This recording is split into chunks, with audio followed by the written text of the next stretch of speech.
le gouvernement de Boris Johnson a martelé dimanche que le Brexit aurait lieu le 31 octobre comme prévu, bien qu'il ait été contraint par le Parlement d'écrire à Bruxelles pour demander un report, un coup de théâtre qui relance l'incertitude sur les modalités du divorce.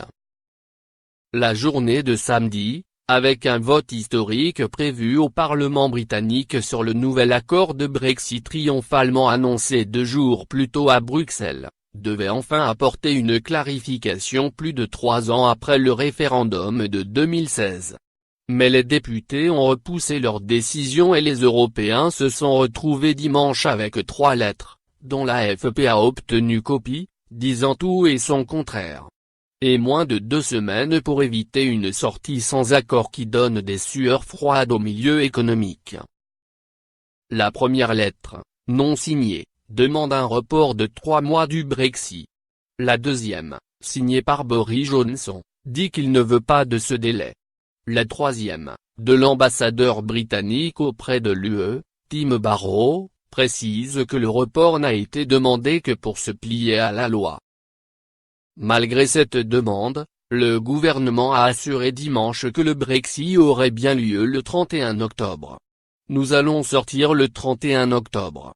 Nous avons les moyens et la capacité de le faire, a déclaré Michael Gove, bras droit de Boris Johnson, lors d'un entretien avec Sky News. Sur la BBC, le ministre des Affaires étrangères Dominic Raab s'est estimé confiant, jugeant qu'il y avait beaucoup de gens dans l'UE qui ne veulent pas d'un report. À Bruxelles, le président du Conseil européen Donald Tusk a indiqué samedi soir commencer à consulter les dirigeants de l'UE sur la manière de réagir. D'après une source européenne, les consultations pourraient prendre quelques jours.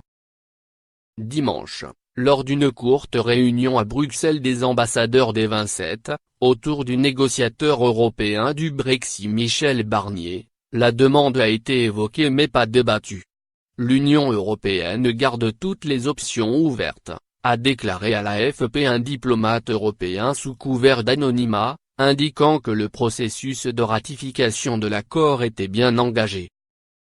Jeremy Corbyn, chef de l'opposition travailliste, crie pourtant déjà victoire. Pour lui, l'accord dommageable, de Boris Johnson, a été défait et malgré sa posture irritable et fanfaronne, il a dû obéir à la loi, a-t-il dit sur Twitter.